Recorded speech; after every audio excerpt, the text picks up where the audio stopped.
Sounds good. Sorry for running a little late. How are you today? I'm good, good. Thank you. I'm excited to get into another Polarity Lab. Yeah, yeah. So, talk to me about what we're going to talk about. Yeah.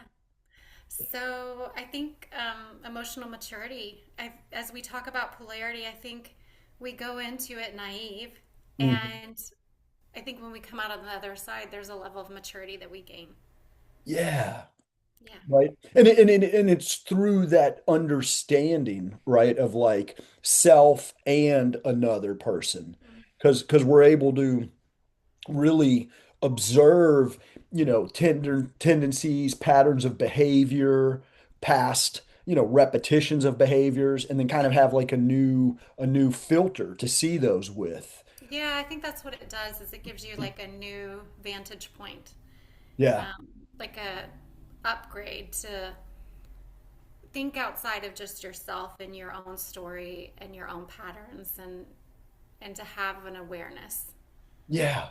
Yeah. Because I think, tell me if you agree with this, but like I see so often, or like when people start to want to kind of push back against some of these ideas or struggle with these concepts, the story I often tell myself is, oh, they're stuck in their story about being a victim or being treated poorly, or I'm showing up and doing what I should be doing and it's this person's fault. And I'm guilty of things like this at Yeah. times. I think what's really been enlightening for me, and this has come up each polarity lab, but what I see is that women do a lot of self healing work, spiritual work, and they're kind of leading the charge in that space, in the emotional space, which would be right more feminine space. So you find women definitely leading the charge, or this being their area of comfort or expertise, and then this idea that men aren't interested or men don't care. And what I really think is happening for men, and this is where I love doing this work with you in particular, because you have that perspective, is that one, there's just no knowledge about it. Like they don't even know this exists. And so I just say, first of all, women don't know necessarily that this exists, and maybe men don't know that it exists as well, but women maybe seek it out first. Mhm. So, one, just an awareness for men that it exists. And then the other thing is, I think it's very scary, and I've done like videos on this. It's very scary to ask a man who's never been really in his emotional body or been given permission to be in his emotional body or given permission to be safe to be vulnerable. Mm. Like that safety, I think, is the number one thing that would keep men from even wanting to go into this space. So it's not like the emotional maturity is lacking. It's like, is this even safe Mm. for me to even go into my emotional body where I may have never even been allowed to go there before? And now you're asking me to do the scariest thing that's ever been asked of me because men have been taught to repress their emotions from the time they're really little. And I got a deep appreciation for this when my son was in kindergarten and he was a very emotionally sensitive boy and also very touchy and would use terms of endearment. And I watched as early as kindergarten boys squash him for being, by the time he was in first grade, it's like, we don't do that. Mhm. They were already taught by kindergarten, first grade to suppress that side of themselves. And so if you've been taught from the youngest early developmental ages that it's not okay to go there, like you're a crybaby or Right. boys don't cry, they're like, those are the things that are integrated into those like neural pathways. Then if you're in a relationship 40, 50, 30, 40, 50, 60 year old or even a 20-year old, and all of a sudden there's a woman saying, come do this thing with me, it's like scary, Right. I think unless like there's been a huge life thing that's like that happened with you, right? Like where you lose a marriage, you lose somebody that you're really you're like, what happened? I think that's what happens for men is it's like not until there's a major loss do they say, oh, wait a minute, what's here for me? I think too, yes, and because men tend to be less verbal and vocal. We tend to be more direct with kind of our attention. And I think a lot of those lessons about whoosh, zipping it up, not crying, kind of what's expected, it's not even directly said. It's just like the experience. The kid doesn't even have to be called a crybaby. It's just the little boy who comes out and is sad. The other boys are just ignore him or don't play with him. Yeah, like Marshall was shamed as early as first grade, Mm. at two different schools because we moved him. I think it started in kindergarten when I noticed it. But I remember my heart breaking for my son that it was happening at such an early age. And I thought, wow, like, how am I going to raise this emotionally resilient boy in a world that's, especially for males, terrified of that sensitive, like more feeling that is the feminine side. And again, I mean, this just may be me or my perspective or some of the circles where I run around, but I do think men today want to be better in relationships. That's my point is I think there's this idea that there's not this emotional maturity within men. Mhm. And that's what I'm getting at is I don't think there's not an interest. It's just there's a lot of intimidation around it. And I think if we expect men to mature emotionally or be in touch in the same way as women in this with the same capacity, that's going to be problematic. But that's why I thought this was such a cool polarity lab to do because I think that women are wanting them to show up in this emotional space the way that they do, and Mhm. it's not going to look the same. It's not going to Yes. feel the same, but they're like so craving that. And I was there. I was definitely like in that space of like, please come along with me Hmm. in previous relationships and like not understanding what it might be like on the other side of the fence, Yeah. you Yeah. know? Yeah. And it's tricky, I think, too, because like, I can share from past experience, my first marriage, like we did a lot of what I guess would be called more traditional relationship counseling, Hmm. but it was, none of this. Like there was no. Yeah, I would have loved to have had this. Like, I Mm. wish I knew this in my 20s. Like, Yeah. I wish I knew this before I ever got married. Yeah. It would have been a game changer for my whole life. And I think that's why I just feel so passionate about this work because if young women can pick this up, and even for women, it can be very threatening. Like, I had a client um, last week, and I think she took this as like, oh, you're wanting me to be like the traditional housewife. But Mm. this came up in my coaching, not even doing my relationship polarity work. Right. But in my coaching, I was really trying to convey the idea of deeply nourishing yourself from that feminine perspective. And I threatened her and I didn't mean to because I was really like wanting her to soften, like that hardness that women develop and wanting her to really step into that softening because she's in a beautiful place to do that. And I think even in my best effort to communicate the need for the feminine to soften, I failed horribly, um, but it's threatening for women too because we've had to like harden ourselves, in society. And it's fair to want to be proud of accomplishments and things that you've achieved as a woman in, a man's world. And Mhm. so we're not, But it's in not, this you don't have case, to take, we don't yeah, have to but in this, negate that. We don't have to take that away to then yeah.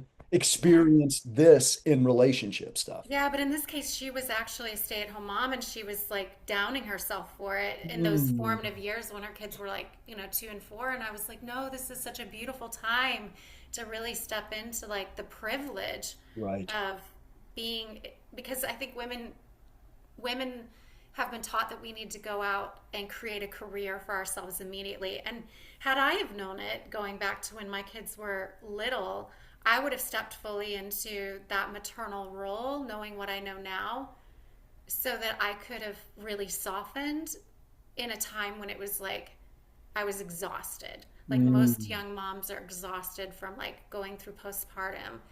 And had I just have given myself the grace to have softened in that era of my life, I think I would have saved myself a lot of heartache and pain. And if I had been able to present that in a way to my partner then when I was married in the right capacity, I think it would have been so beneficial for my whole family. But I was driven to be like the career woman, you know, the Hmm. intelligent perfectionist type A personality. And then looking back in the rearview mirror, I realized like how beautiful it would have been for me to have softened in my marriage and in my relationship and even with my children. Yeah. Yeah. And again, I mean, it makes sense to why though, too, that can feel like, ah, am I really, should I, or is it a step back?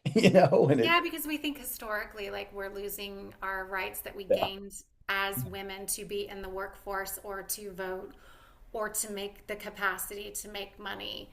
Um, and so then when we get into these conversations, we go back to these ideas, these traditional roles. right.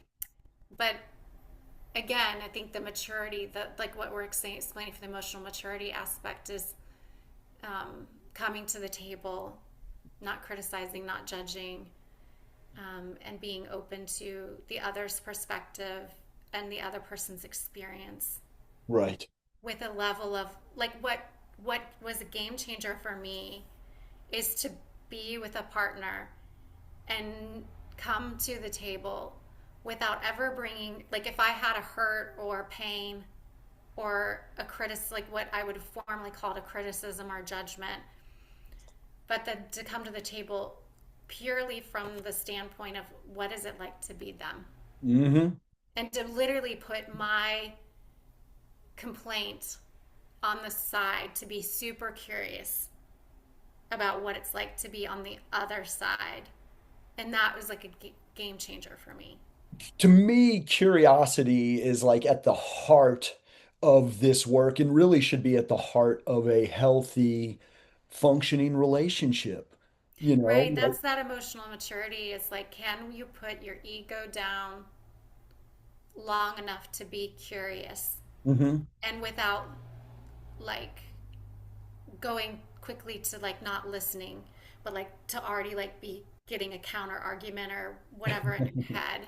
Right. But like just I'm hurt, but there's another entirely different experience that's going on here. Yeah. And then as you bring that curiosity, and especially again in a relationship with somebody who you do love, and both the man and the woman or the partners, same sex, but one's more masculine, one's more like you're feeling it through the energy and the open heart when you've established that polarity. I think I mean, it's a beautiful experience. I think that's what people really are craving and looking for in their intimate and romantic relationships. And but it's like it's so not common that Yeah, you almost don't even know it is possible. But like yeah, people have probably had moments where it's happened unconsciously, yeah. Hmm. accidentally we just connect, the polarity was there, the charge, the beauty, the heartfelt, support, whatever. And again, it's not necessarily even like a bedroom thing. It's just you and I, these two people, it was working in that way, like it's supposed to.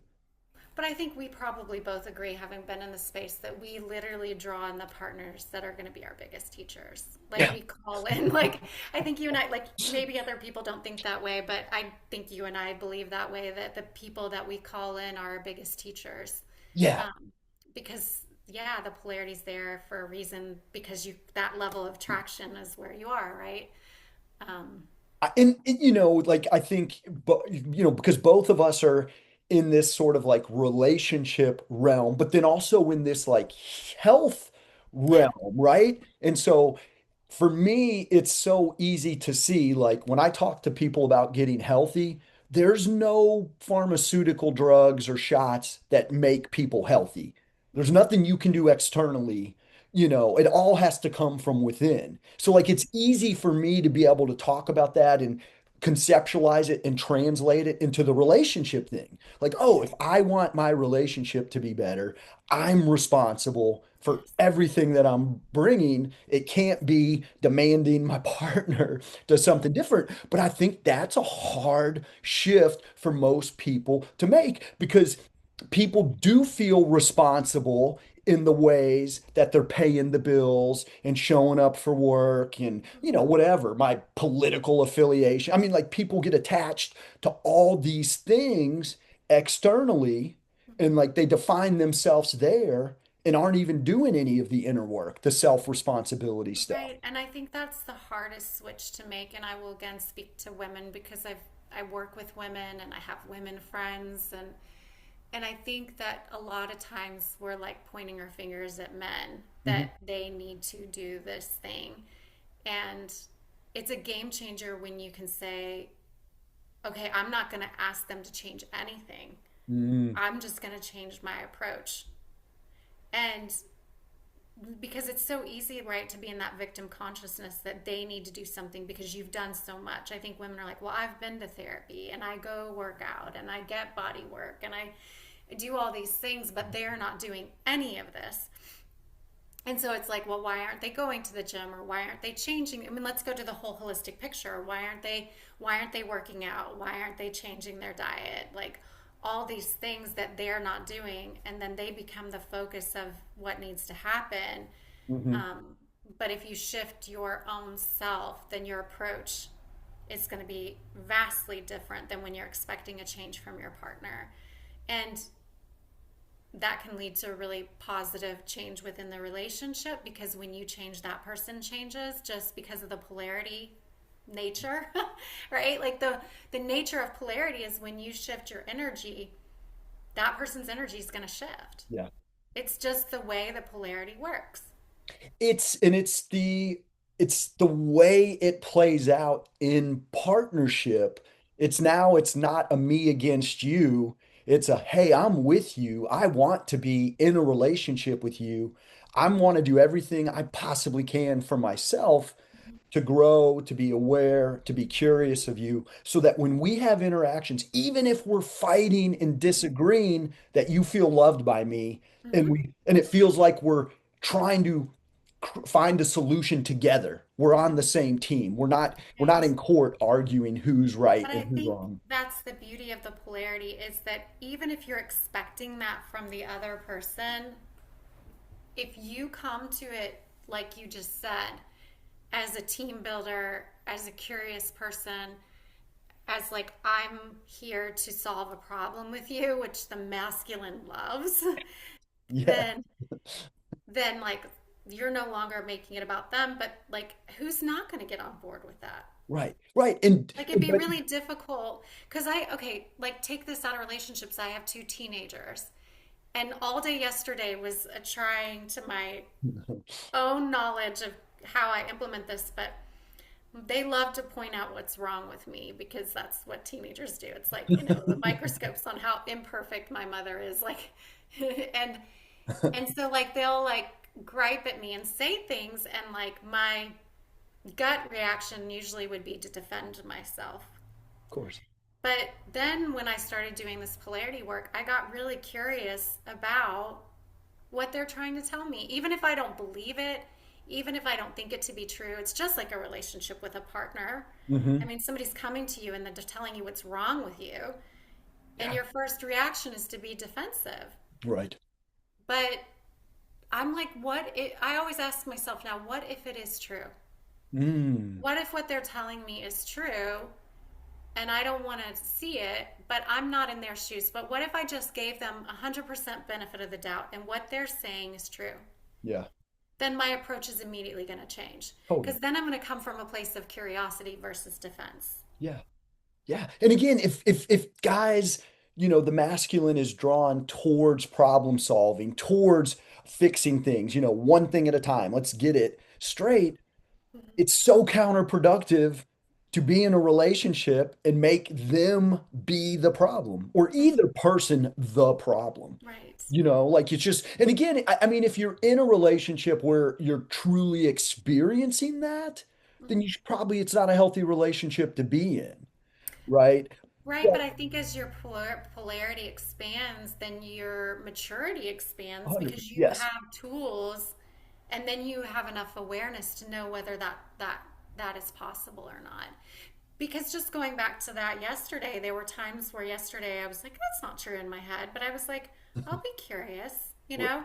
And right. the minute that I do that, they softened because they're Mhm. like, mom's willing to receive, you know, Yeah, and there's no need, and then there was no need to like go on about anything, you know, right, right. because I get like really regimented in the kitchen and this is dirty and, you know, and it's like, well, then they try to defend themselves and I'm defending myself and like, and so I could see even just, you know, we talk about relationships like in partnership, but this can play out, like we said, in our family dynamics with our kids and our work. It absolutely is. And people do the same things that they do in their intimate relationships, sometimes in their friendships and in their families. It's all my boss's fault, or it's all Todd's fault down the hall, who, like it's just no, it's not ever all anything anywhere. Like, and if you're observing it, you're part of it to some extent. And so let's get honest about that and do better, because I do think both I mean, a lot of men and women want to do better and feel better and have better relationships and connections. I mean, you know, Yeah, I think if you asked like the vast majority of people want to be good and hmm right and fair. hmm We just get into our triggers. We get into our, for me, it was the kitchen was dirty yesterday and it was grating on me, you know? yeah, yeah. I think, my experience again as a man who was, primarily raised by a single mom because they divorced when I was young. My dad wasn't around a lot. You know, being good often meant being smaller than I am and being quieter than I would and not intimidating other boys in school, and just like I think that's been part of the problem. I joke about it all the time, and I'm sure I've said it probably a dozen times since we've been talking about the nice guy stuff. But that's the problem. Like, that it's not the nice guy behaviors does not equal a strong masculine presence. And that's why this is my journey. That's why I'm figuring this out. That's Yeah, why, that's why in my first relationship it was like, how is she not happy? I cook, I clean, I'm a yeah, full-time medical student. Like I'm doing everything to try and make her life easier other than showing up for her in the way she needed, you yeah, know? And I wanted to, but nobody was telling me what to do. So right. I defaulted to the things that were, felt easy in some ways or that I enjoyed, or at least the stuff that I thought my mom wanted as a single mom. It was always, oh, I wish I had a cook or someone to clean. So I'm like, I'll do that stuff, you know? Right. And I think like most of us also could admit that we know the patterns that we inherited, Mm, but we don't necessarily know what to do about them. right. Like, I think most people, if you said, okay, what is your family dynamic like and what did you learn from that? Most people be like, oh, well, I was such and such, and, you know, my mom and my dad were this way, and like, you know, but I think that we don't realize that we're always going to be reliving that. I mean, we'll get better at knowing how to respond to our triggers. We'll get better at knowing how to um, become emotionally secure with someone if we're interested. But those patterns run really, really deep. So I think the vast majority of people would say, I know how this goes. Yeah. But it's what do I do about it? And it's not even like I might even know what to do about it, but I don't know how to implement. And I think that's why that nervous system safety stuff is so crucial right now Right. for males and females. And I think too, again, a lot of because there haven't been these healthy dynamics, a lot of the growth that men and women are doing is independent of the intimate relationship. Mm-hmm. And it can translate over, but not completely. You don't get to be like, oh, I've been working on myself for the last 5 years, so I'm now going to be perfect in a relationship. And again, now it's all my partner's fault. Like, you're like, "Ugh," and that's why these opportunities for growth, for reflection, the mirrors that our partners can be. And again, it doesn't have to be a romantic, intimate relationship. It can be a dynamic between us and our children, or us and our parents, or our siblings, or our coworkers, or just, friends. Like we can practice these skills in so many places. It's really cool. Yeah, very much so. Yeah. Well, so yeah, so we touched on emotional maturity in this one. Hopefully that got people thinking, and we'll be doing many of these. So stay tuned and watch Peter and I for more polarity labs. And then And if if you you're have looking, topics, right? Like if yeah. people have topics or like Oh ideas. yeah, write it in the comments. Like if something we said sparked interest in you and you want to Mhm. hear more about it or you want to ask us questions, put them in the comments, and then the next polarity lab will know what to talk about or what questions to ask or answer. Yeah. And then we'll be doing a weekend workshop the weekend after Thanksgiving weekend. So if Oh, you're Valentine's. interested in, huh? Valentine's Sorry, weekend. Yeah, Thanksgiving, yeah, Valentine's. I know I've February. got like fall still in my mind. I haven't even moved into Christmas yet. I'm still like stuck on Thanksgiving. But yeah, so the weekend after Valentine's weekend, we'll be doing a polarity lab for the weekend. And yeah, so just write in the comments, reach out to us, and thank you, Yeah, we'll Peter, see for you. hosting this again. We'll see you in the next Polarity Lab. All right, thank See you, Paige. you. Bye. Peace.